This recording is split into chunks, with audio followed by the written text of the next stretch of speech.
Hoy, mga bulag! Alam niyo ba yung 73 million na confidential funds kuno? Dinaspas ng pala sa silya at laptop? Chill, Fiona. Masyado kang high blood agad.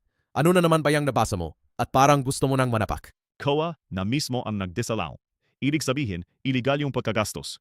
375 million pesos guys. Hindi to biro.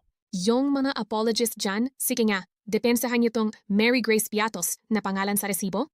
May mararason pa kayo sa ganitong pagtatarantado sa amin? Wait, nadagdagan na naman ng panibagong milyones na questionable? Exactly. At ang malala, acknowledgement receipts lang ang pinasa nila, imbes na official receipts. Sabi pa ng NBI, mukhang iisang tao lang ang pumirma sa mga dokumentong yan. Galing, di ba? Ganon lang pala kadali na magpirma para sa milyon-milyong nakaw. Paano pa kaya yung ibang diskarte nila para manurap?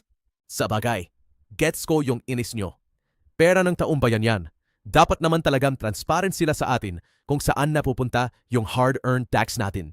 Hindi rason ang pagiging confidential para hindi sumunod sa rules ng COA. Ang batas ay batas, at kung disallowed yan, ibig sabihin may malaking kalokohan nangyari. Anong kalokohan? Nakawan ang sabihin mo. Huwag mo nang pagandahin ang salita. 400 milyon yon.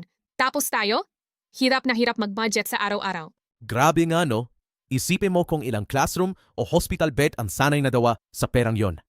Kaya kailangan nating bantayan to at huwag hayaang makalimutan na lang. Accountability to. Hindi pwedeng sorry lang o basta ibabalik na parang walang nangyari. O kayong nanunood, tanungin nyo nga yung mga sarili nyo. Masaya pa ba kayong ginagawa kayong tanan ng gobyernong to?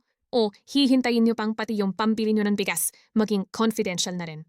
Huwag nating hayaang mabaon to sa limot gaya ng ibang issue. Panindigan natin yung karapatan nating magtanong dahil sa huli, pera nating lahat ang nilulustay nila.